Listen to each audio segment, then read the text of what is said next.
Um,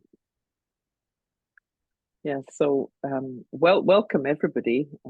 It's very nice to see so many of you here, and welcome in particular to you, Mavis, our the speaker, conversationalist for today.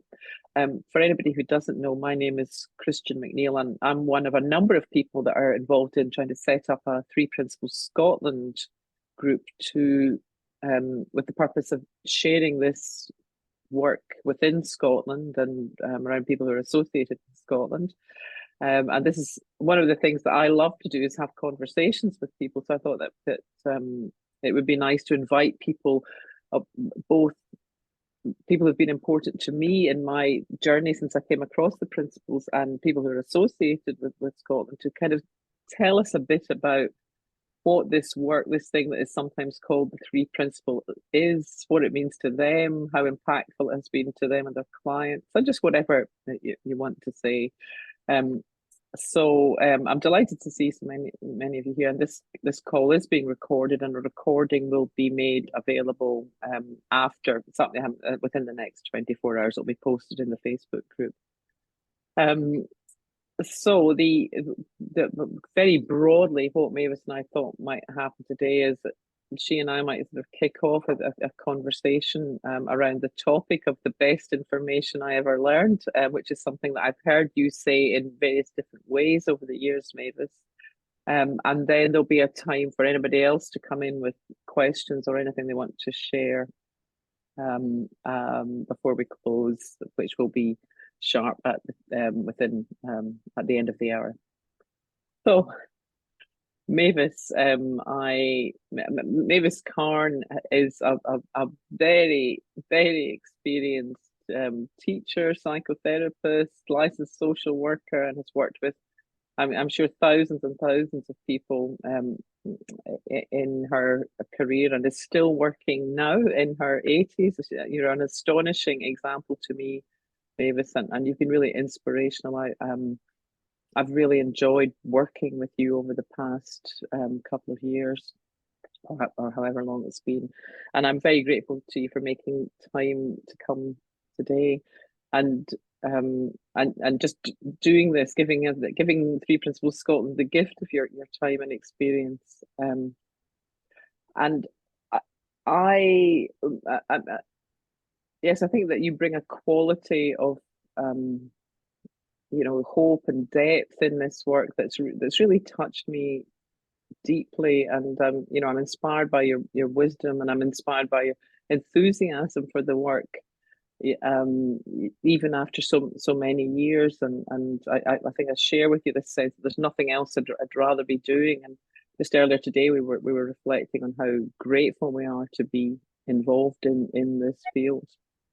But I thought it might be these recordings, I hope, will be part of the resources that are available to anyone coming to what is currently a Three Principles Scotland Facebook group, but it will in time be a website, and somewhere where people can dive in and get a sense of what it is that we're talking about. So Mavis, I'm wondering, in the broadest terms, what was the best information that you ever received, and why do you describe it that way? And perhaps you could give us a bit of context of what were you about at the time that you got this, you came across this, and what changed?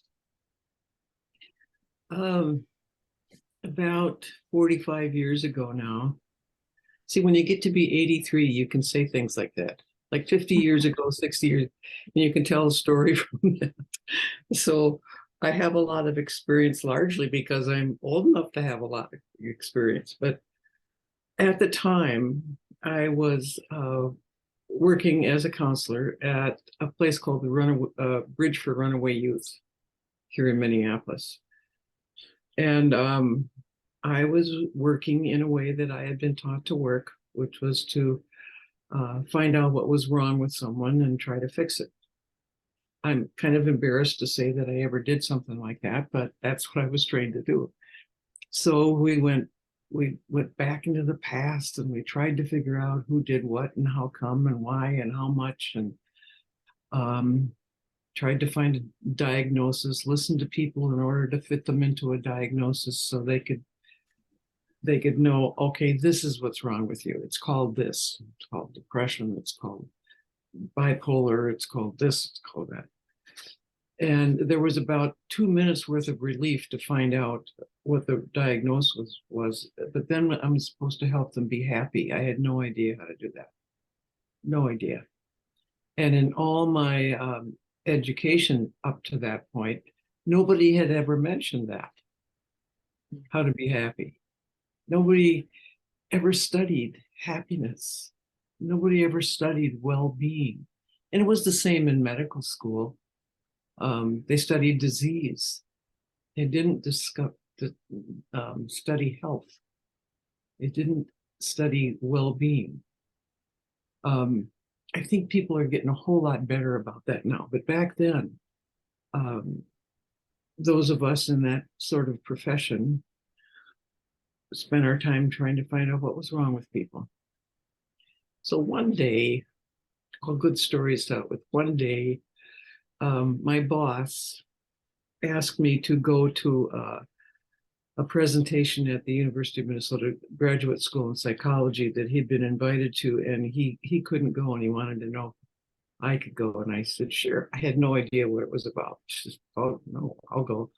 I got 2 days paid off, 2 days off paid. I'll do it. I don't care. I'll go haul garbage, paid 2 days off. So I went. And it turned out that it was 3 psychologists from Florida who had been spending some time with a man named Sid Banks. And they wanted to talk about what they'd been learning from this man. Turns out this man was from a country you probably know something about, Scotland. And he had the mother of all insights, according to these people. And they started talking about what he was teaching them. And I don't remember a whole lot about that 2 days, except that he mentioned that all human experience comes about by each human's thinking. And I thought the top of my head was going to come off. I heard that, and I knew that was true. It was so obvious to me that it was our thinking that I couldn't imagine why I hadn't seen that before. Now you'd think that'd be the end of that, right? Ta-da, I'm saved. Nope. I spent the next umpteen months trying to disprove it because I wasn't into the habit of taking anybody's word for anything, even though I knew someplace that was true. But I wanted to be clear about it. I wanted to be sure about it. So I asked myself questions. Well, what about when you're a single mom and you have 3 kids and you never have enough money? That's not your thinking. But then I would think, well, does every single mom that has 3 kids and never have enough money feel exactly the same way about it? And I knew, obviously, that couldn't be true. There are some people that were more bothered by it than others, and some that didn't matter too much to them. They didn't care much about it. So then I would say, okay, what about when someone close to you dies? That's not just your thinking. That's happening to you because someone died. And then I thought, okay, does everybody feel exactly the same way for exactly the same amount of time when someone close to them dies? And common sense would tell you no, that people experience it. Sometimes they mourn for the rest of their lives. Sometimes they don't. Sometimes this, sometimes that. Anyway, I kept that up for quite some time, and I couldn't find any holes in it. I couldn't find any holes in the notion that every human being is creating their own experience of life 24/7 with the gift of thought. And in addition, the gift of sensation that guides them in the use of thought. It's that simple. And to me, it's the best information I ever learned in my life. It was just so liberating to realize more and more and more that what was going on outside of me had nothing to do with what was going on inside of me. It was the meaning I was making of it, which was mostly from habit. That I had everything to say about how I experienced anything. That seemed, at first, too simple and too good to be true, but it turns out it's true. And it's true whether I believe it or not. It's true even when I forget it. It's still true. Which makes it really a simple common sense idea to keep passing this on as long as I can stand up straight. So it's been a long time since I ever tried to find exceptions to the law that we are the authors of every moment of our experience. We are fully in charge of where our attention goes. We are not in charge of what comes into our head, but we are in charge of our attention to whatever comes into our head. That is so useful because there's not a day that goes by that I don't have some stupid thought come into my head. And if I thought that thought had more power than I did, I would be back pre-45 years ago, believing everything I thought and acting on it. It's the best information I ever gotten. It still is. Lovely, lovely. And how, once you'd got over the debating stage, because what I'm hearing is that through that it was also what you had learned was also impacting you, because you were that single mother with 3 children at that time, I think. And so your own life, I know, was changing and so on. And once this information was kind of embedded in you and you got beyond the debating stage and you'd begun to see the immense sort of value of it, how did it change the way you worked with clients, and how did it change, if it did, the outcomes that clients had?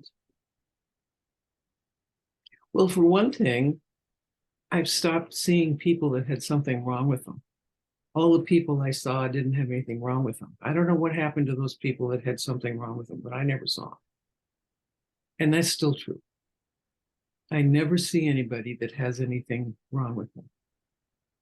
And that's not because I've got the corner in the market. It's because there isn't anybody that has anything wrong with them. There wasn't anything wrong with the people I thought had something wrong.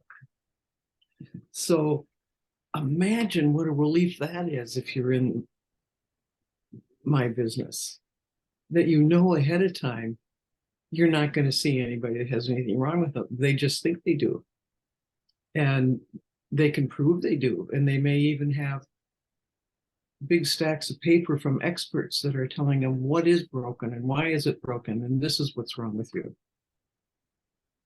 But the truth of it is there isn't anything wrong with them. They just don't know how well they're made. They just don't know that they have everything they need. They just don't know that, and it's not their fault they don't know it. They're not stupid. They just haven't been told. They haven't been shown that they are exactly who they need to be. And it has nothing to do with who they think they are. It has nothing to do with their personality, their pasts, nothing. and who they are is pure, intelligent energy in a form that can realize it's creating its own experience.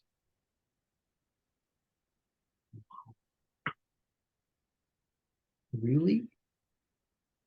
Yeah, that's the truth. And it's the truth whether we believe it or not. So when people, that's a big bite to take. And when people first hear it, they do kind of what I did. It's like, well, that's too simple. It can't be true. But what if it is? What if it is? So when people start just entertaining the idea that might be true, they start getting some hope. They start feeling lighter. It's not that they absolutely believe it yet. Some do.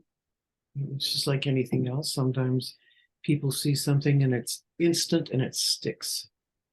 Most of them spend some time wrestling with the whole thing. But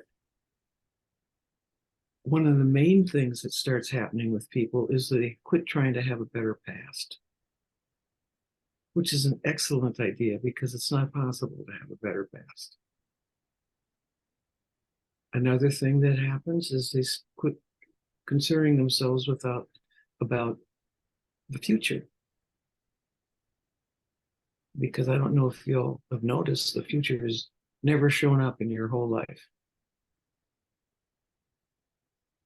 So people start letting go of imagining catastrophes or trying to get the future to reassure them that they're going to be okay. And half the time they didn't even know they had been doing that until they start noticing that their feelings, their emotions, are physical sensations brought about by their thinking that in turn tell them the quality of the experience they're creating. They start seeing that they don't need to try to figure out what they were thinking and why they were thinking it and who taught them to think that and what should they think instead. They can just start letting their feelings guide them. That's a new sensation, a new idea for most of us. That our emotions are our thinking. And they're all on our side. They're all there to let us know the quality of the experience we're creating at the moment. I mean, that is an app. And that's just, it's like the rest of our sensations are guiding us.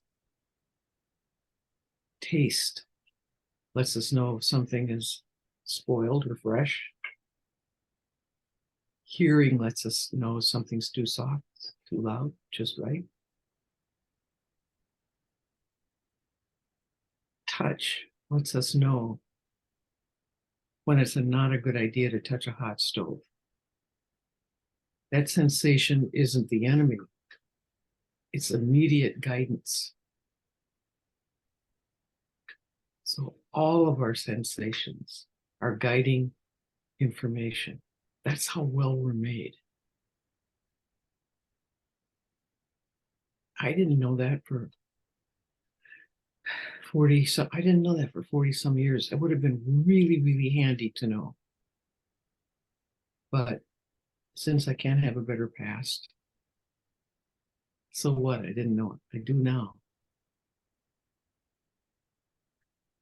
Mavis, you sometimes say something that I haven't heard other practitioners talk about, and it's on that, but it's you you use a phrase along the lines of you can't slip a thought past the body, and you talk about how our thoughts and emotional feelings also manifest in the body, and that can be a sign to waken up and see what we're Yeah, innocently doing to ourselves.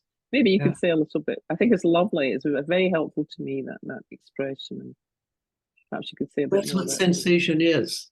It's a physical sensation, and we're just not used to knowing that emotions are a physical sensation. Like right now, if we wanted to, if you wanted to take a minute and see if you could get yourself, oh, say worried about something. And you can do that in a split second, can't you? Everybody has a favorite worry. But if you bring it up and experience it and notice where you feel it, you will immediately know that it's a physical sensation. Because maybe your stomach will tighten up, or you'll feel a heaviness in your chest or a tightness in your jaw. That's a thought. Isn't that astonishing? That's a thought. And it's on your side. It's just simply saying, this is how it feels to think the way you're thinking right now. It doesn't give you a lecture. It doesn't tell you what else to think. It just tells you immediately the quality of the experience you just created with the gift of thought, with the tool of thought. It's immediate, and it's going on every moment you're alive.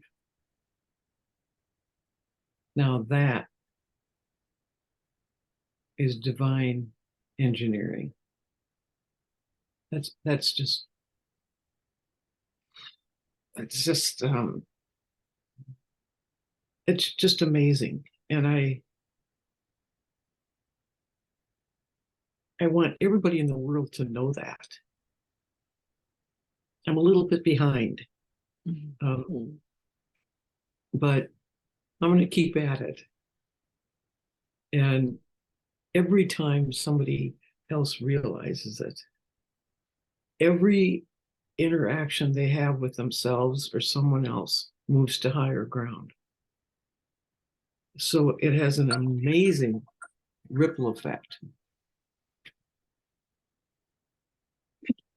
Could you say that again, and maybe say a little bit more about that? Maybe it's that ripple effect. The ripple effect? Yeah, you said it once somebody realizes this, it affects every interaction. I'd love to You, hear more about that. you start, once you realize that you are creating your experience and your sensations are letting you know the quality of it, you you start letting go of habits of thinking that weren't in service to you, that you may not have even known you had.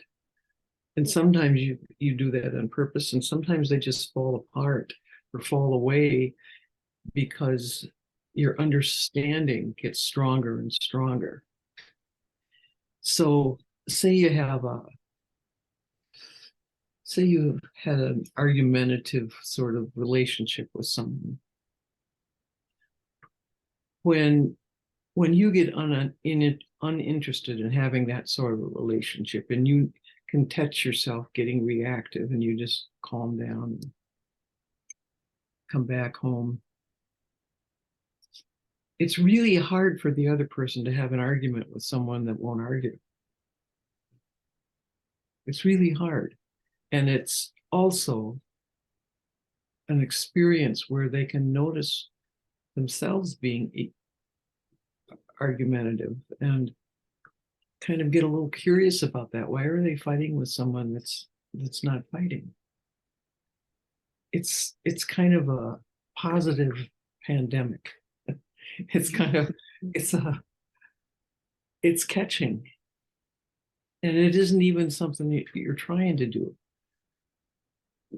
Once you see that there's only one state of mind that you have anything to say about, and that's your own, you get interested taking good care of that. You get interested in not gumming up the works with a bunch of negativity and worries and judgments and disappointments and all of that stuff. You get more interested in being present and calm and clear. You get what I call necessarily intolerant of that excessive negative noise. And that reverberates in every interaction you have. Because you're 50% of every interaction you have with another human being. And when 50% of it moves to higher ground, that's a big deal. Yeah. That's a very big deal.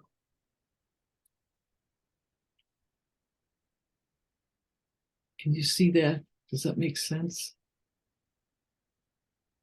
Yeah. Everybody else is muted at the moment. It does to me. It's like, if it makes sense, it's because you already know it. It's common sense. Common sense is an understanding, a knowing that's common to everyone, even if they don't think it.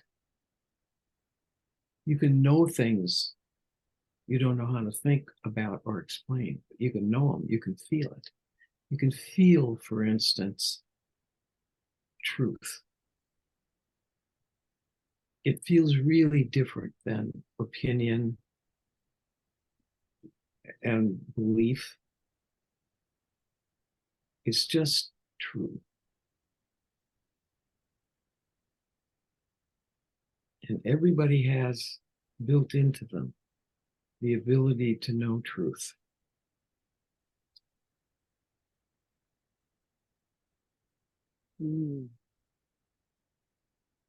Everybody does. So when I say something that is just true, you can feel it.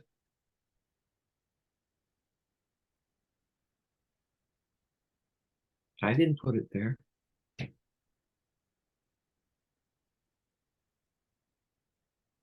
You are already the truth that you're looking for. You were made of it. Me too. We're made of the same stuff. I call it God stuff. We're made of God stuff. And we are whether we think we are or not. We can think we're a piece of junk, but it's not true.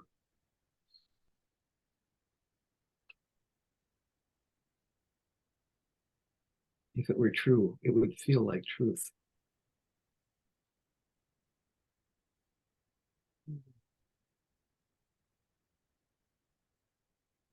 Lovely. Lovely. Mavis, are you open to some questions? We have a number of people on the call. Sure. I don't know if people have questions or feedback or comments, but it would be lovely to hear from anybody that would like to come in. I do want to explain something first. I'm assuming that you can see some purpleness here, and I would like to explain that to you. This is what I looked like about a week ago. Oh my God.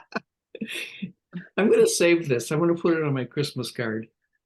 Anyway, I took a fall, and I took a fall because I was in a hurry, and I am not usually in a hurry, but I was in a hurry. I wasn't paying attention, and I took a fall, and I landed mostly on my face, and I got stitches and all of that, but I'm fine. I had no concussion, but for a while there, I thought I was going to have to get a job scaring small children or something. But it's one of those things that I'm not trying to make light of it. I mean, it was sort of hard, but I thought maybe I was going to have to get a job scaring small children, but turns out I don't have to. Anyway, that's there's a bunch of makeup on this, but that's my story. Okay. So And it's questions. actually, well, I was going to just comment. It's really just a lovely example of, you know, that something really unfortunate and no doubt very alarming at the time happened, but it's done, and you're here. And I've, we've been in touch on and off since it happened, and I can vouch for the fact that it's that your groundedness that enables you not to turn it into a crisis. Not that there'd be anything wrong if you did, but it's astonishing, that many people, especially perhaps and dare I say at your age, Mavis, would be really floored by that. But it's extraordinary, and again, I was floored. Well, you're literally floored. I meant floor. I was floored. Some people might have been floored. I haven't forgotten how to make a drama out of something. I'm just not interested. Anyway. And yet here you are today, being of service and sharing your extraordinary story. Thank you. Thank you. Jewel, were you going to come in? I was. Two quick questions. Mavis, I'm glad to see you're doing okay. I thank you all for doing this. If someone has an eating disorder, like I have a client who has she's like in college and, they're obsessed with the food and the weight loss and the not eating and eating. How would you work with someone like that? Well, it isn't something, she isn't disordered. She just doesn't know how she's made. There's nothing wrong with her. It's just, she's doing the best she can, given that she doesn't know when to trust her thinking and when not to. Does that make sense? Mm-hmm. And if she was interested, I would just, like you, just have a chat with her about how she's made if she's interested. You can't stay out of trouble if you don't know when to trust your thinking and when not to. You just can't. Because in a low mood, you're going to have some really stupid thoughts. And if you act on them, you're going to do stupid things and you're going to make a stupid mess. I know, I've had a lot of experience doing that. But the point is, it isn't because I'm stupid. I'm not stupid. I'm doing the best I know to do, given what I understand is possible. So is she. So is she. Mm-hmm.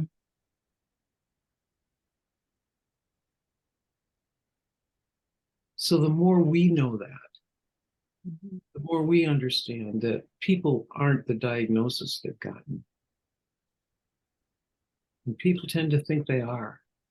People tend to think they're broken, and the name of their brokenness is eating disorder or whatever. They are not. They just don't know how well they're made. They don't know it. As far as I'm concerned, that's the only diagnosis. So let me just ask another question like that. So what about people who have OCD? It seems like there's, it's the same thing.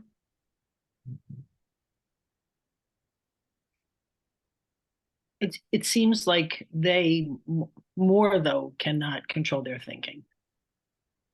Well, it isn't about controlling your thinking. It's just about knowing it's just your thinking. Knowing how you're made. Mm-hmm. It's just that habit is just fear. If I don't do this and this and this and this and this and this, I won't be safe.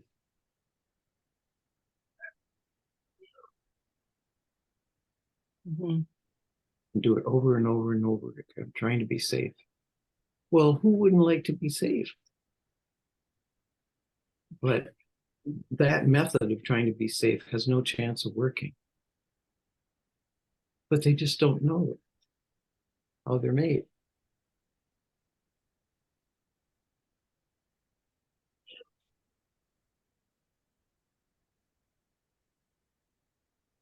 I know that that sounds too simple. I understand that. Mhm. But what if it's just that simple? Mhm. I'm not expecting anybody to say, okay, I'll believe that now. Mhm. Just entertain the idea, consider the possibility Mhm. that there's just one diagnosis. They either know how well they're made or they don't. Either way, there's nothing wrong with them. Mhm.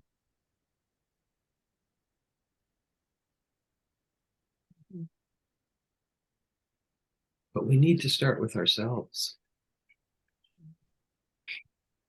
We need to see there's nothing wrong with us. Mhm.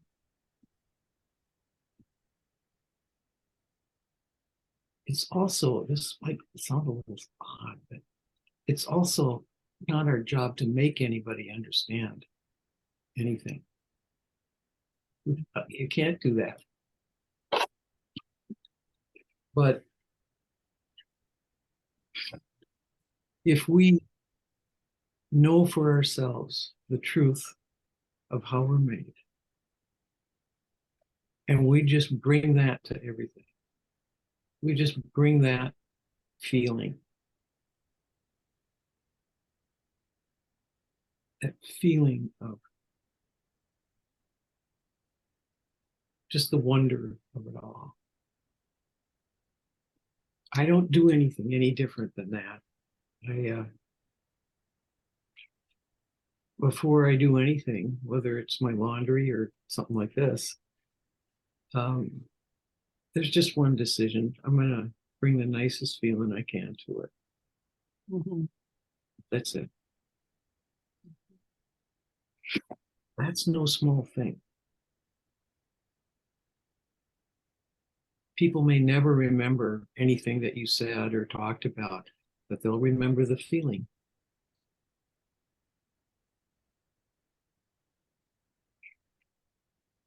And that's a big deal. I know that because when I first, I don't know how many times I listened to Sid Banks and didn't understand a word he said, but I remember how I felt. I remember that I thought he was cool to hang out with because he was so laid back and funny and confident in a really gentle way. He also occasionally had bad moods. And that was really helpful to me to see, oh, he's not any different than I am. He has bad moods sometimes and forgets everything he knows. So what? When he's being himself, he's just cool to be around. And the more I saw that, and the more I started experiencing that for myself, the more sense he made. The more I understand more I understood what he was talking about. Mavis, could I ask you to expand a bit on, that thing of bringing the nicest feeling you can to whatever interaction it is? Because I mean, obviously it's something we've discussed before, and I know you mean something more than just sort of being nice or being kind. And it's That's certainly my experience that sometimes people who are ultra nice or ultra kind can often be ultra ineffectual. And yeah. I think it's something, I think that distinction is quite important. It has been for me anyway. That's a good question. I can always rely on you to remind me it's good to feel a little details that won't hurt. um, what I mean by that is I just let go of everything. I just at my best, I call it just coming home to the moment. I have no idea how anything's going to turn out. Half the time, I don't even know um, who I'm going to talk to or I don't know anything about what's going to happen. I don't need to know anything about what's going to happen. It's more a feeling of, well, I wonder how this is going to turn out. I'm just going to show up and see.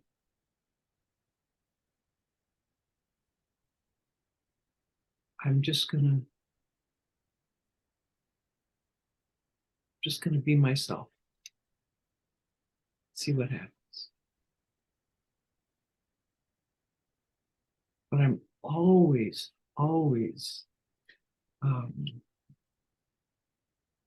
interested to hear people, to hear their stories and hear their questions. And when you know there's nothing wrong with people, everybody you see is beautiful.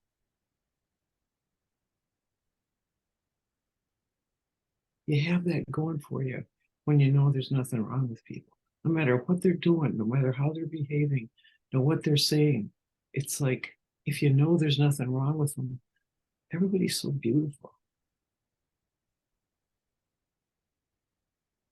Now, why wouldn't you want to work until you're 110 if that's what it feels like?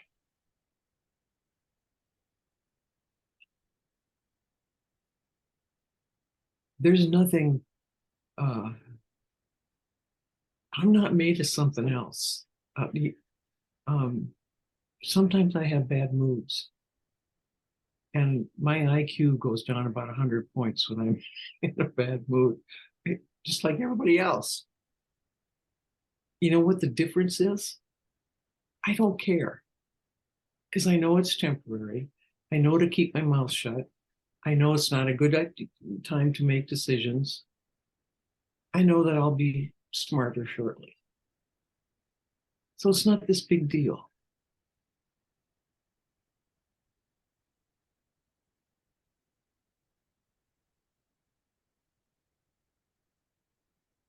So does that answer the question, or is that the wrong detail? That was great. That was great. Yeah, thank you. Sure. I'm wondering if anybody else would like to come in.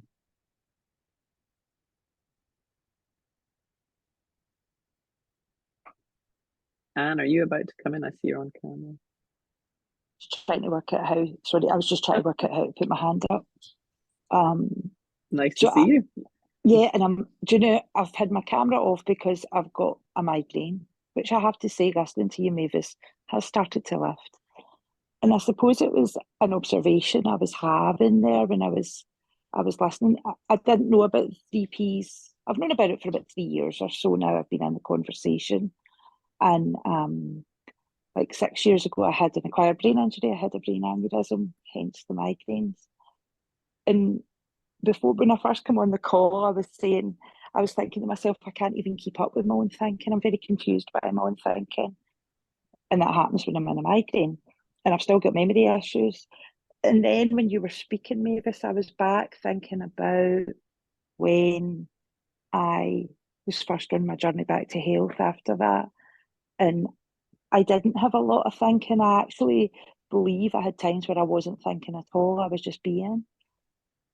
And I think now I sometimes crave those early days of recovery from a brain aneurysm because being in that moment of, I don't feel I have to be anything other than here. And so it was just, I suppose, to say that a brain injury helps with the 3Ps conversation. And just, that realisation to myself to just slow down and not be so in my head and worrying about the ifs, the buts, the maybes. I know more brain surgeries in my future. And so I think sometimes that's really stressful. But if I don't think about it, it's not. I don't know. It was just to comment that this is a life-changing conversation. And I'm so glad that I came in, even though I was in my eye mask under my cover. But I have now emerged. So thank you, Christian, for doing this. Bravo. Wow, that's a great story. Aren't you glad you know what you know? Yeah. Yeah. And listening to you talking, the other person's question there, I've got two daughters who are just brilliant, magnificent young women, 15 and 19, and they're all about their anxiety.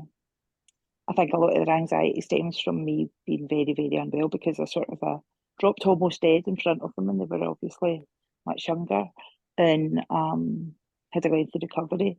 So now they believe they're wired for stress and they're really anxious. And trying to get this to them seems impossible.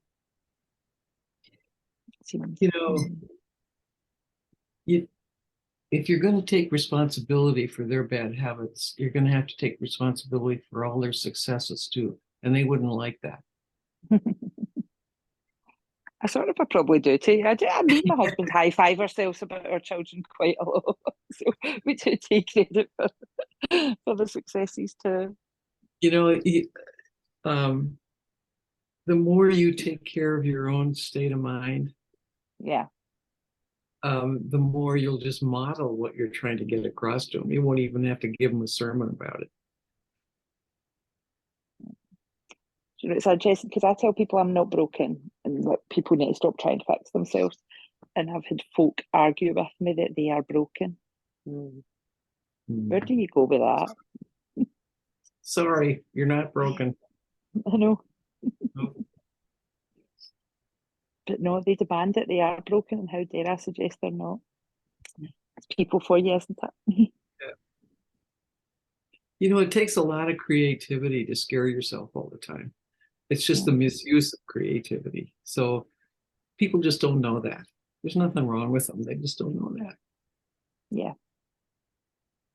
I didn't used to know that. I used to scare myself about the future all the time. I was really good at it. I was really good at something that had no chance of working.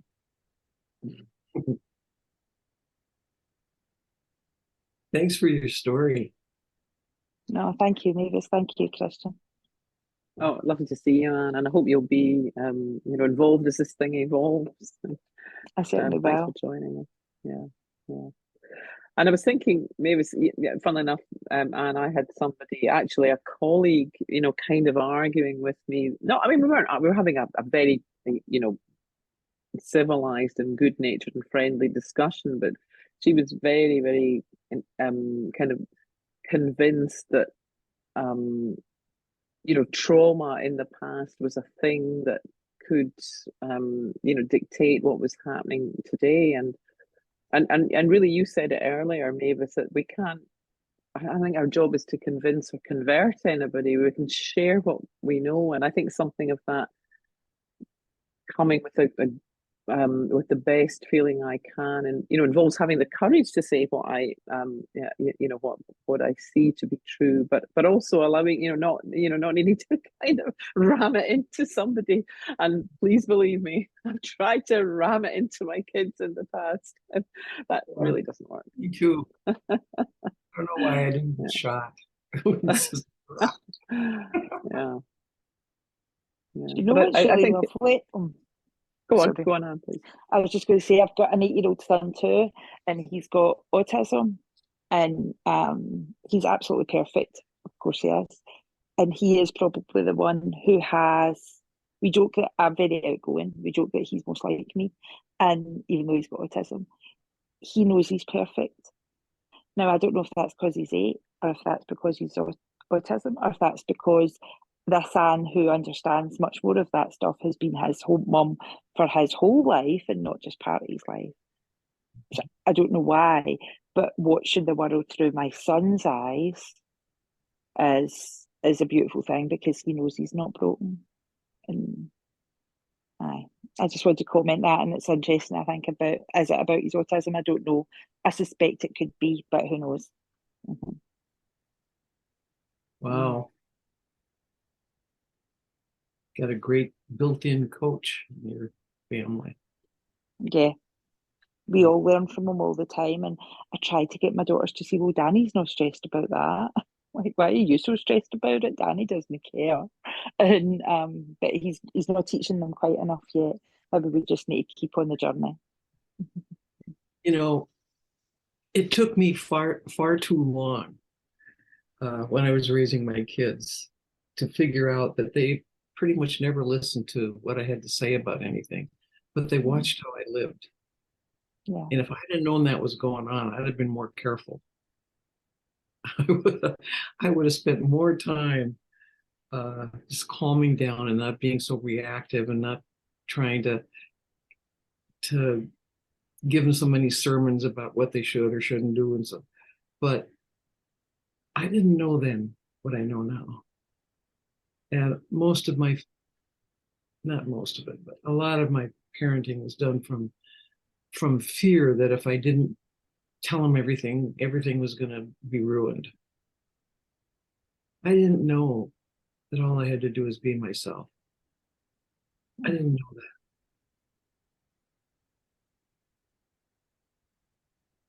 But I do now.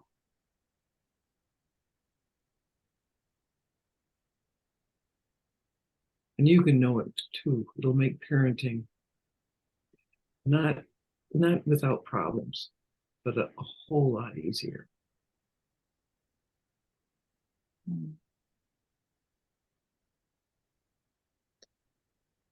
Yeah.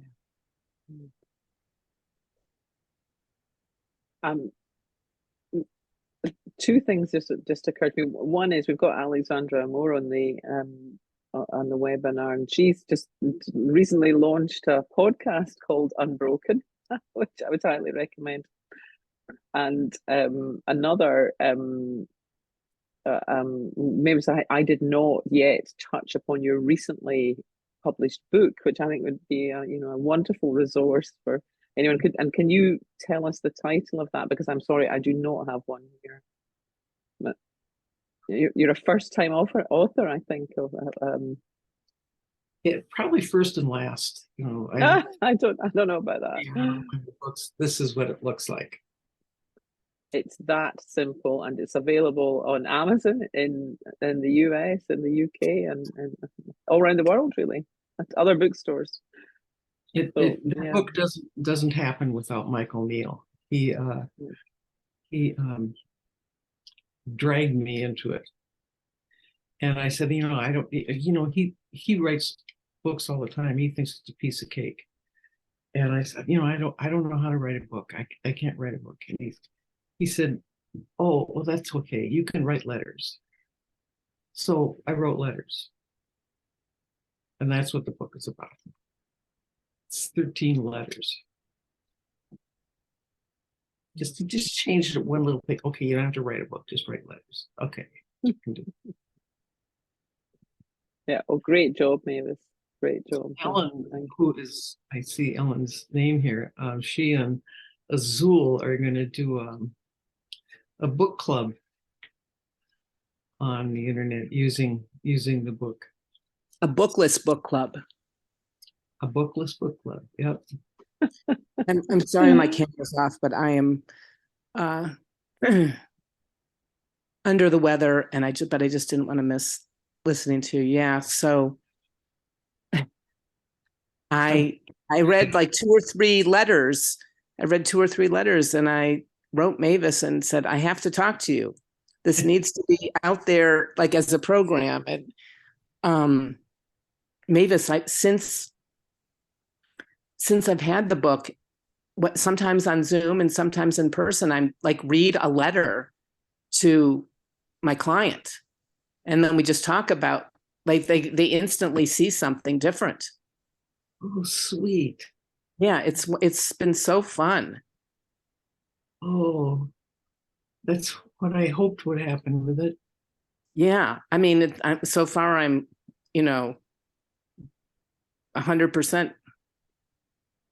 Like every time it happens, it's just like, oh my gosh, and wow, I'm seeing something new. People that know nothing about the principles understanding, and people that have been struggling to try and figure it out. It doesn't matter. Oh, that's good to know too. I didn't mean it to be a 3P book. Yeah, it's not. But people that know that that's what I do, and people that have been trying to figure out how to have the principles help them feel better. It's been helping them too. aren't a thing. They just describe how well we're made. Right. And you don't have to know anything about what a 3P is in order to understand. Right. So I just wanted to Thank you for clarifying that. thank you for your words. I was hoping people would make use of it. Lovely. Yeah, I bought a half a dozen copies, and whenever I go somewhere, I just drop one off. I need to restock. You're But thank like, you, Kristen and Mavis, for hosting this today. sweet. Well, Mavis, we're coming to the end of our time.